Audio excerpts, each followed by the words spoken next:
Ratu dari kerajaan Inggris, Elizabeth I, pakai bedak yang dari timah loh. Itu biar mukanya nampak putih. Kulit Maghrib emang gak cantik sih, tapi yang gak pakai timah juga. Itu muka apa-apaan sih? Mending kayak gua, pakai skincare biarpun murah, yang penting putih kayak orang Korea. Kalau di Mesir kuno beda lagi. Wanita waktu itu numbuk serangga yang cairan tubuhnya warna merah untuk dijadiin lipstick. Terus dioles deh merah cantik. Pakai serangga kayak gitu. Lagian warna kayak gitu tuh norak. Pakai tuh warna yang nude atau kayak yang peach gitu. Lagi musim di Korea loh. Kalau di Itali, perempuan abad 15-16 akan memakai sepatu hak yang sangat tinggi namanya chopets. Itu biar terlihat jenjang, cantik, dan menarik. Itu bukan hak tinggi lagi, tapi egram, tau nggak? Lagian itu tuh mana cantik. Yang cantik tuh pakai sepatu yang kayak Korea, terus baju crop top yang model-model Korea kayak gitu. Pakai kebaya Korea, jas Korea gitu. Tinggi, cakep, putih, casual kayak gitu, gayanya baru cakep kayak orang Korea. Opa mau nanya, orang dari negara mana yang paling jelek menurut Opa? Orang Indonesia. Kita di Jepang punya tanaman yang kawaii banget. Dia tuh kalau disentuh bisa gerak sendiri. Jangan dicabut. Kenapa? Itu mahal banget di negara gua. Spot kecil aja 200.000. Main cabut aja. 200.000. Di Australia, kita punya jenis rumput yang wangi banget. 2 ruas, harganya 80.000. Mahal banget kan? Banyak di sini. Selain jadi bumbu masakan ya, itu kalau ditumbuk-tumbuk tuh diolesin sama panu, tuh bisa nyembuhin panu, tahu? Obat panu 80.000, malah amat. Now di Amerika, kami punya batu untuk menghaluskan bubuk. Namanya Vintage Rock Stone Mortar and Pestle. Harganya 1 juta aja. Cobek. Panjang amat namanya. Cobek 100.000 udah mewah kalau di sini. Di Luxembourg, kami di sini semua kaya raya. Kalau kaya, sudah pasti punya supercar. Dan Luxembourg adalah negara yang mempunyai supercar terbanyak di dunia. Kaya. Main-main ke Indonesia makanya. Di sini tiap rumah tuh punya Supra, tau nggak? Bocil-bocil aja dikasihin emaknya Supra. Ngaku-ngaku kaya. Kok bisa sih negara kalian sekaya itu? Kirain negara gua yang kaya. Gua mah kalau di Indonesia orang kaya, ngopi aja nih, mesti di Starbucks. Kalau Starbucks, itu kayak warkop biasa aja di negara gua. Nggak ada mewah-mewahnya. Ya tapi gua punya peliharaan ikan koi, banyak tuh di rumah gua. Kalau ikan koi mah di selokan rumah gua juga banyak. Ya tapi gua tiap hari juga makan ikan salmon. Yaelah, kalau ikan salmon mah tinggal ngambil aja di sungai belakang rumah gua. Tapi gua punya Supra. Supra? Iya, Supra. Serius punya Supra? Iya bener, Supra. Kalau Supra mah udah biasa di Indonesia. Di jalanan tuh banyak, tiap rumah ada satu minimal. Kita di Indonesia tuh kaya-kaya, tau nggak? Berarti kaya banget ya orang di Indonesia. Mau dong ikut ke Indonesia? Ini ada banner-banner kelulusan kayak gini. Ini belum dinyatakan lulus kan? Kamu udah ujiannya?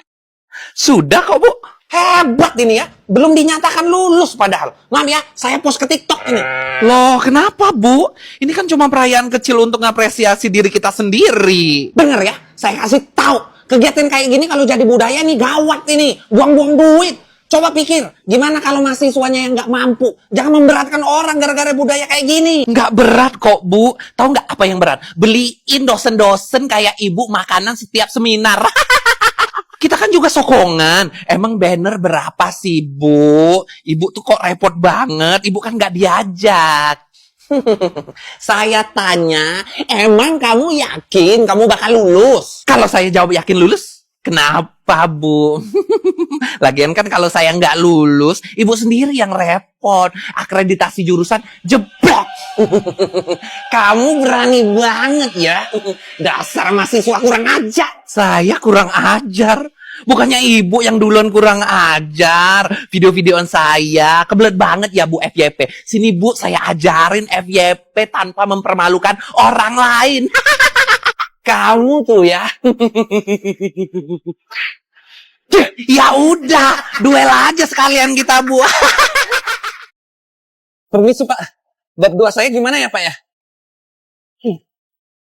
Kamu tuh ya, nanti aja kenapa sih?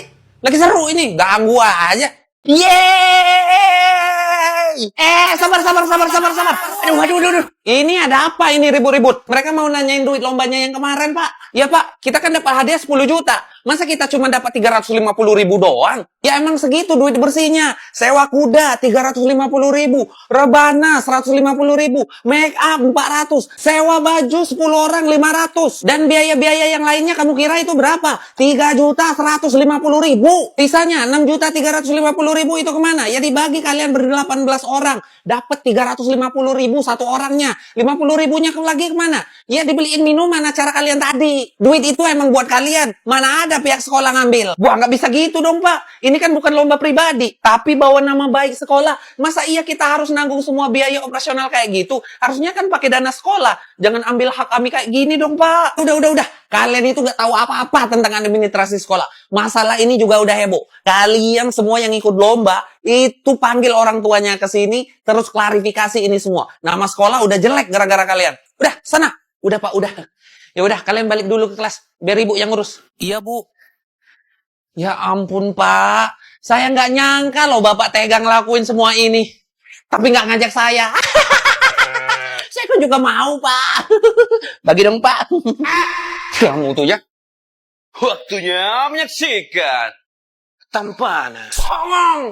Tapi iya sih, hidung mancung, putih, glowing. Di Italia ada orang jelek nggak? Ada kok Di mana? di negara lu. Kenapa Tuhan? Gadis banget sih.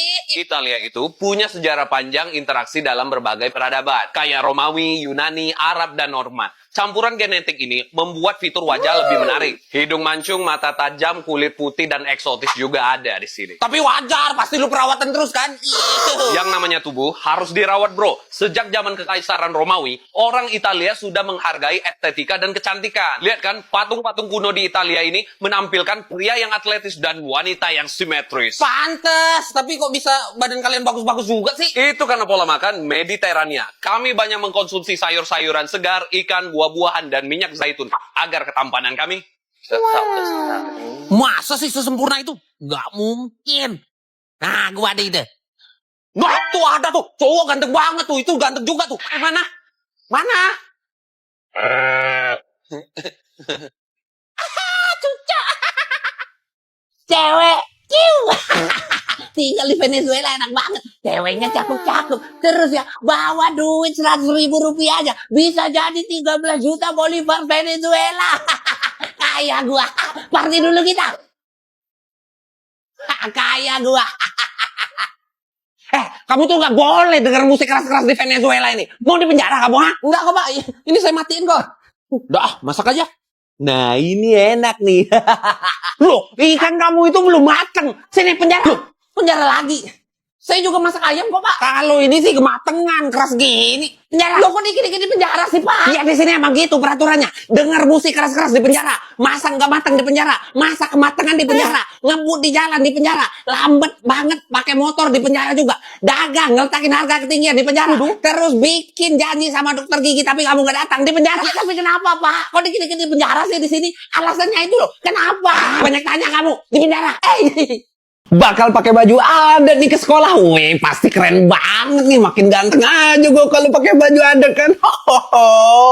Iya, seneng banget. Pasti bakal nanti makin cantik. Aku pakai kebaya soalnya kan. Suka. Ih, enggak. Panas tau. Baju adat kalian mah enak. Kalau gua ya panas. Nggak mau lah gua pakai baju adat. Kenapa sih? Repot banget pakai baju adat ke sekolah.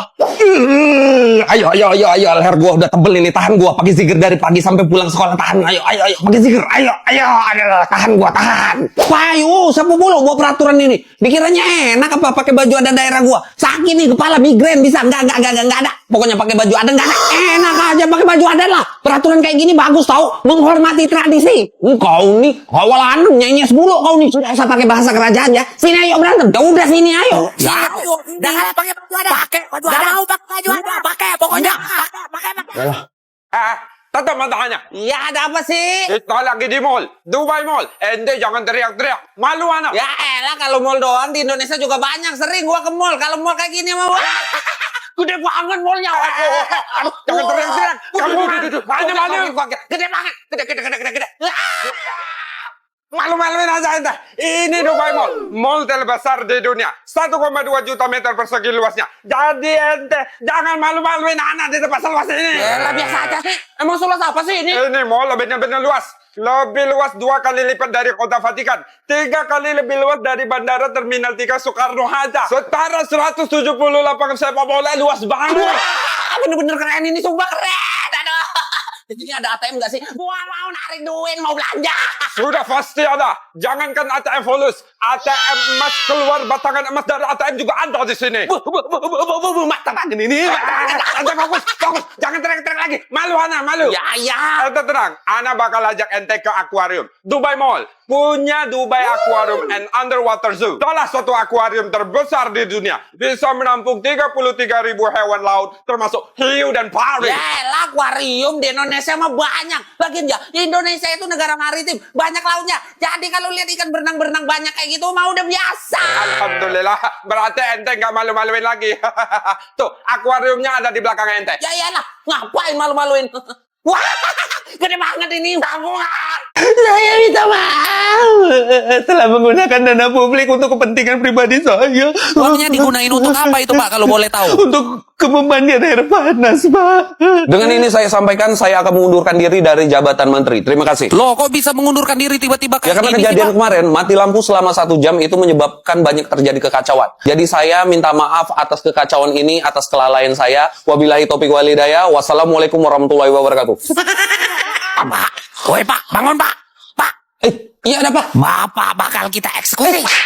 Kok bisa gitu sih? Kan saya cuma tidur loh, bukan ngapa-ngapain. Meluruskan huru-hara yang terjadi di belakangan ini mengenai bea cukai. Ya, ini pengalamanku pribadi. Ya, pengalamanku pribadi nggak di-endorse, sumpah. Jadi waktu saya pulang ke luar negeri, kayak kata orang beli sepatu sekian, terus bayarnya sekian ratus juta, puluh juta, itu tuh nggak bener, guys. Itu tuh hoax. Bawa oleh-oleh dari luar negeri itu gratis pokoknya. Dan mereka juga nyambut kita yang katanya jutek itu tuh ramah banget, tau nggak? Pas aku datang, masuk tuh ke bandara, langsung aku sama petugas bea cukainya tuh langsung dapat pelukan hangat, terus dicium kening. Terima kasih ya Bapak ya. Sudah seramai itu. Alhamdulillah selesai juga mengajar hari ini. Walaupun gajiku hanya 2.800 ringgit, tapi aku sudah sangat senang. Oh segitu ya gaji guru di Malaysia. Ya rata-rata segitu, 9-11 juta gaji kami di Malaysia. Kalau gajiku di Thailand itu sekitar 75.000 baht atau sekitar 30 jutaan rupiah. Itu setengah gajiku di Amerika. Kami para tenaga pengajar di Amerika akan digaji pemerintah kami 5.000 dolar per bulannya atau sekitar 75 juta rupiah per bulannya. Nah, kalau kamu bro, gajiku 20 sampai 30 dolar satu bulannya itu kalau dirupiahkan sekitar 250.000, 300.000 ya begitulah. Terus gimana kamu bisa hidup dengan uang sekecil itu? Bisa kok. Dengan sedikit keajaiban, kami para guru di Indonesia tetap bisa hidup dengan uang sekecil itu. Berarti kamu orangnya sangat baik, tulus mengajarnya. Kalau aku mana mau mengajar dengan gaji sekecil itu. Harusnya bang, kamu ngajar aja di negaraku. Profesi kayak kita ini akan lebih dihargai di sana. Ini kenapa bendera negara gua kebalik kayak gini ya? Kurang aja banget. Ini bendera negara gua. Bang, maaf bang. Tapi kok benderanya kayak gini sih bang? Ya karena putih melambangkan perdamaian dan merah melambangkan darah yang tumpah untuk kemerdekaan Polandia. Sekarang artinya sih gitu. Hah? Emang dulu artinya apaan? Ya sama aja. Tapi bendera kita yang dulu tuh beda sama yang sekarang. Kita tuh udah ganti bendera 3 kali Itu loh. sama juga. Putih merah juga. Lo punya anjing nggak? Enggak? Ya bagus. Soalnya kalau lu punya anjing peliharaan dan gak berhenti mengonggong, lu yang bakal kena penjara. Ganggu kedamaian di sini. Anjing yang salah. Dan ingat Winnie the Pooh juga dilarang di sini. Kenapa lagi nih? Winnie the Pooh kan lucu. Kok dilarang sih? Soalnya dia nggak pakai celana, nggak jelas itu cowok apa cewek, kelaminnya nggak jelas. Squidward juga nggak boleh kalau gitu kan? Ya nggak boleh juga dong. Lu gimana? Kenapa nih? Jangan-jangan nggak jelas juga nih. Lucak bang, lucak.